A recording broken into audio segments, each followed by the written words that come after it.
Okay guys, I get it. You want a tutorial for how to script the trees.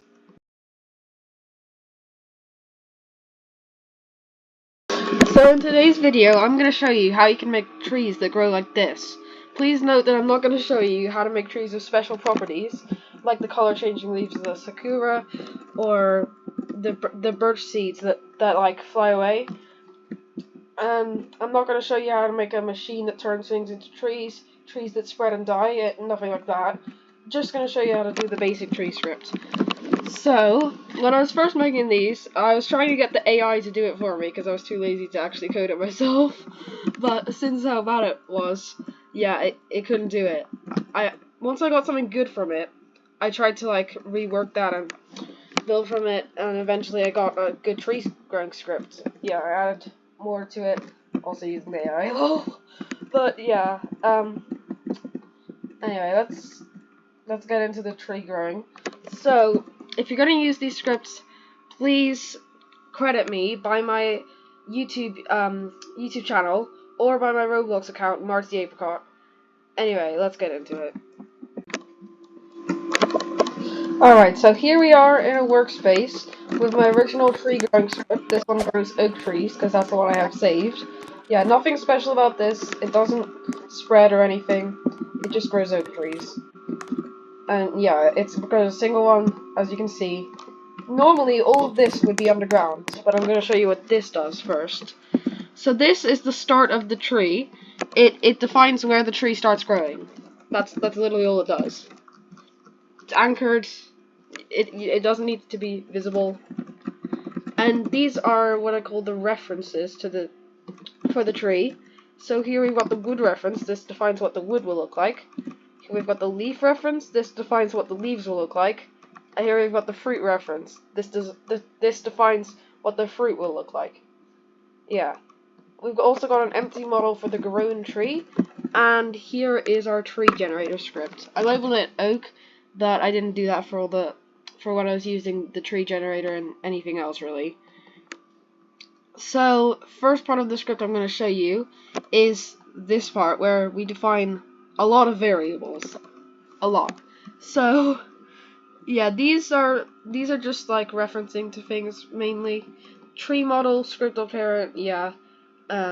Start part, so that's where the tree starts growing. Branches equals 0, just because I renamed every branch based on the number it was. Previous branches, references, which, yeah, we need those for the script. And branches made. So here are all the variables, like it says, configurable variables. Max depth defines how many times branches can grow off each other. So one max depth is a stem attached to a leaf. And yeah, the current oak tree that I have is 4 max depth. So these are the minimum and maximum branch length. This defines how long to short the branches can be. So yeah, that's 7 studs to 16 studs for the oak tree. This is the angle variation. This defines how much the branches can like turn around when going off the stem. So 50 degrees here we have. And these are the minimum and maximum splits. So when it branches off into new branches, it can have 2 to 3 branches. But you can change this. So if I said like this is going to be so laggy when the full tree grows, but I'm going to show you. Hopefully it'll work. Yeah, I really need to speed this up for the video, don't I? Okay, look at all of those branches. That's a lot of branches. So that's what that does. I'm gonna set that back to normal. Okay, this is the leaf size. This defines how big the leaves will be when they're fully grown. So yeah, you can change this. This is the initial branch thickness. This defines how thick in studs the branches will be when they first grow. And this is the thickness increment. This defines how much thicker the branches will get every time new branches branch off of them. So like the stem gets thicker. And this is the growth time. This is how long it takes for each branch to grow, like it says. So I'm just gonna speed this up a bit to show you. 2 seconds, sure. Then watch how quickly it grows. Yeah. Anyway, This is the fruit full time, how long it takes for each fruit to full after it's fully grown. I'm gonna speed this up even more to show you. Okay, it is also randomized by a bit, I'm pretty sure, so that's how much it can be. So out of each leaf, there's a chance for a fruit to fall, which I'll show you those variables later. And there it is, the acorn. Since it's only 3 seconds, they will fall very quickly. So let's go back into here. Fruit name, acorn. For all of the spreading trees, I made them like tree seed or something. Fruit chance. This is how likely it is for a fruit to grow out of each leaf. If we set this to 100, I'll show you what happens. This means every single leaf is going to drop an acorn. And yep, that's a lot of acorns. That's a 1 for each leaf. It should be dropping a bit faster than this. It's only 3 seconds. Anyway. Yeah, so this is the length decrease factor. I'm not actually exactly sure what this means. I'm guessing from this, it's like if you set this to a lower number, the length of each branch will decrease more. I'm gonna test my theory. Oh, whoops. I'm gonna test that theory. If I set this to 0.3 or something, it should decrease by like 3 each time. Oh yeah, okay. I don't think I usually use this much. Before it's set to 6, which will change it by like 0.2 each time.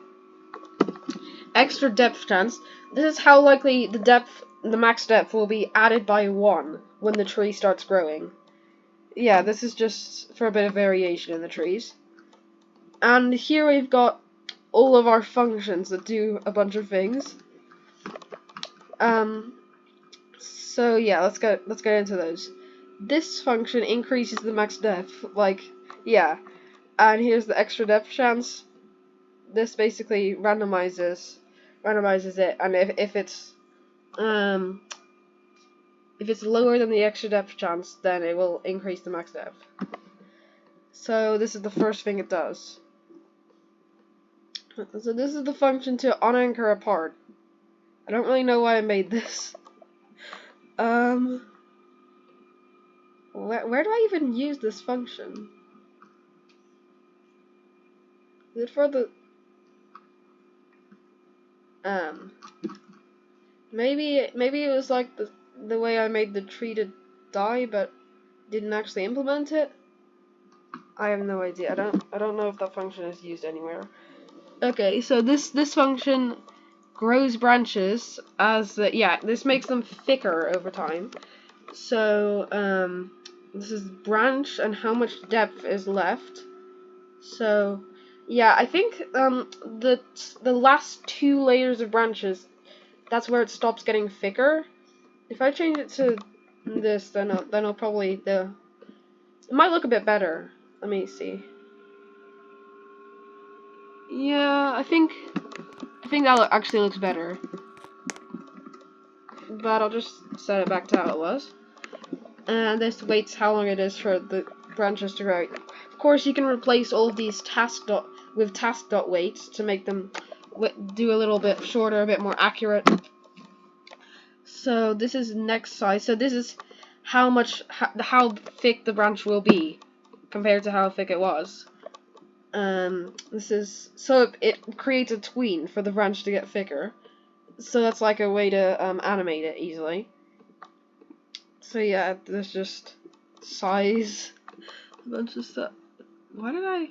Never mind. This function is like one of the most complex ones. It creates a branch.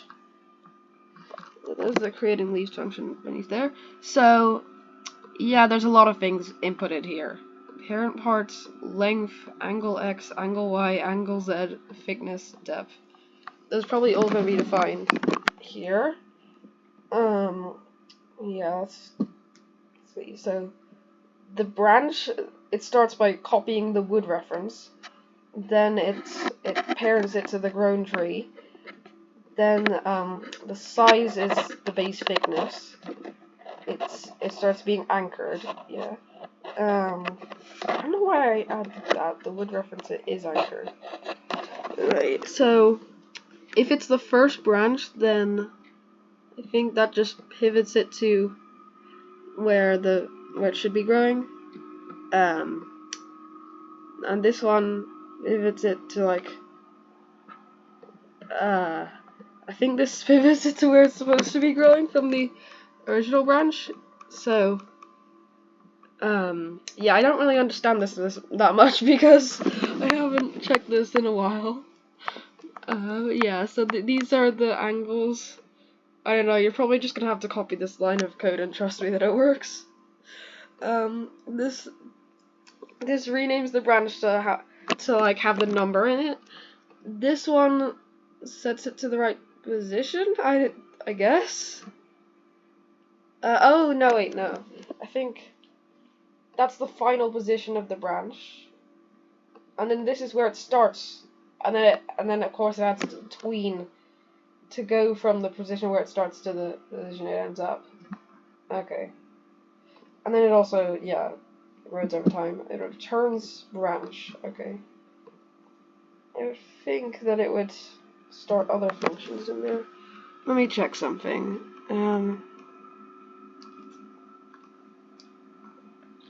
Okay, wait, no, there's another function. So this function creates leaves after a branch. So if the depth has run out, there's no more branches to be made. Then it creates a leaf on the end of each branch. So of course it parents it to the tree.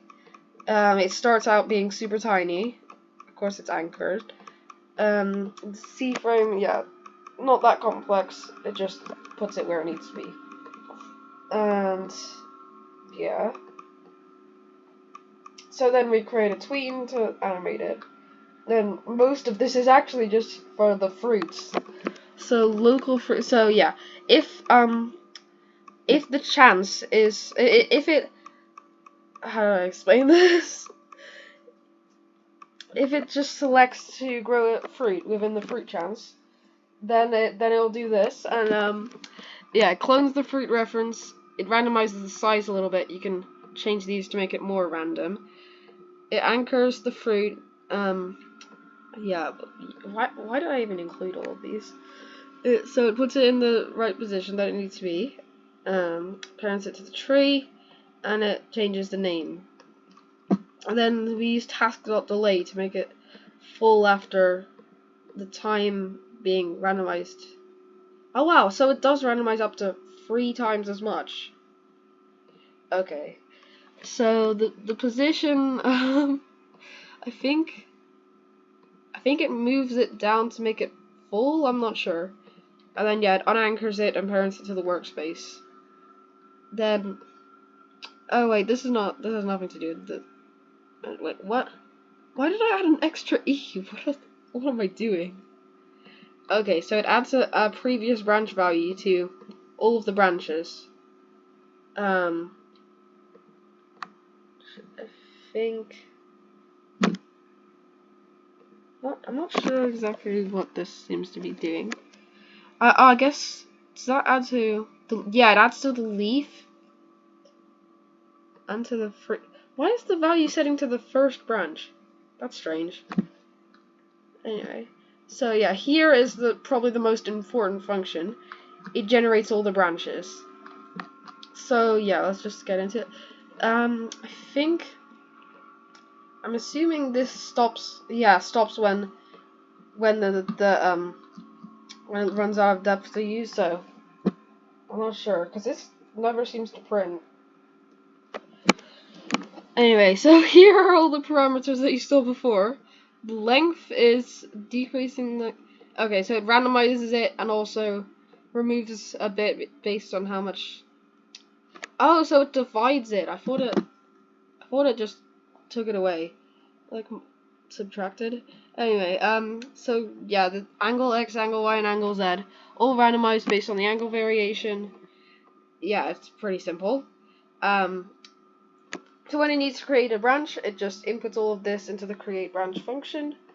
And yeah, I've got a lot of prints in here, as you can probably see down there. What is that? Yeah. So it waits previous branches.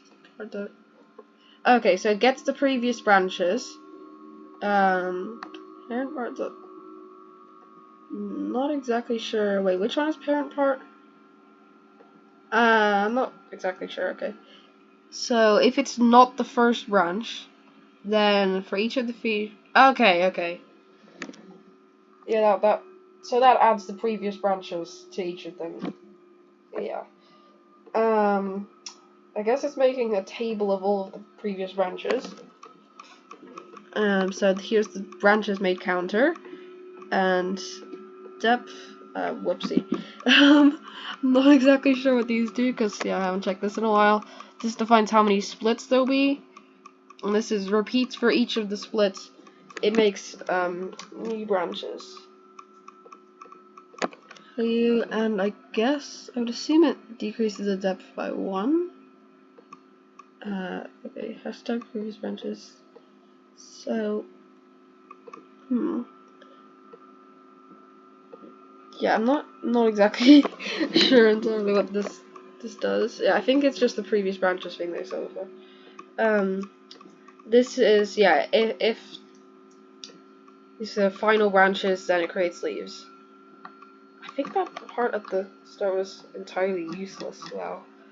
Anyway, so at the end of this, it just begins the function and starts generating the tree.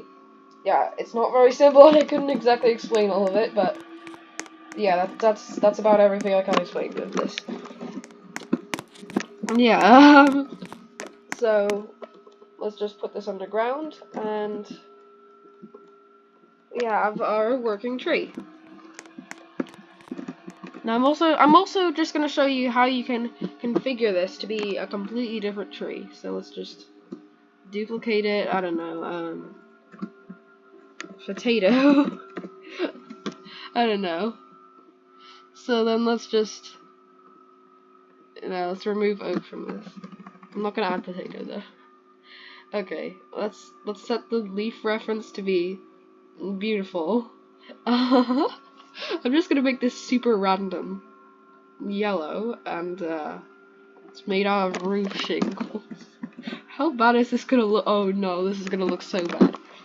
Alright, let's find a random model. Potato. Okay, that's good enough. Yeah, let's just... So, we renamed this to fruit reference.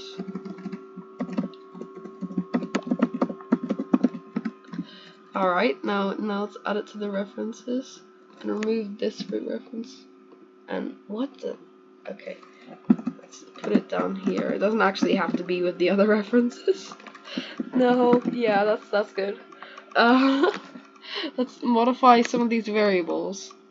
Potato tree is gonna have like there. Let's see what happens when I set this to 100. And let's make the branches super long, like 36. I'm gonna set this to like 9 and set this to like 1. Oh no. Now let's reverse this. Let's make it 5 and minus 1. Actually, let's make it like 3. 3, not 5 there. Growth time, let's make it 2. Fruitful, so let's just keep it at 3, I don't know. Potato. Fruit chance, yeah, let's keep it at 100%. I don't know. I'm just gonna 0% there. Now let's see what happens with a beautiful potato tree. Oh no! Wait, I didn't actually make something that makes them invisible. I did make that in the other ones, but yeah, didn't do it for the base tree. So yeah, this is what it looks like. The branches get thicker.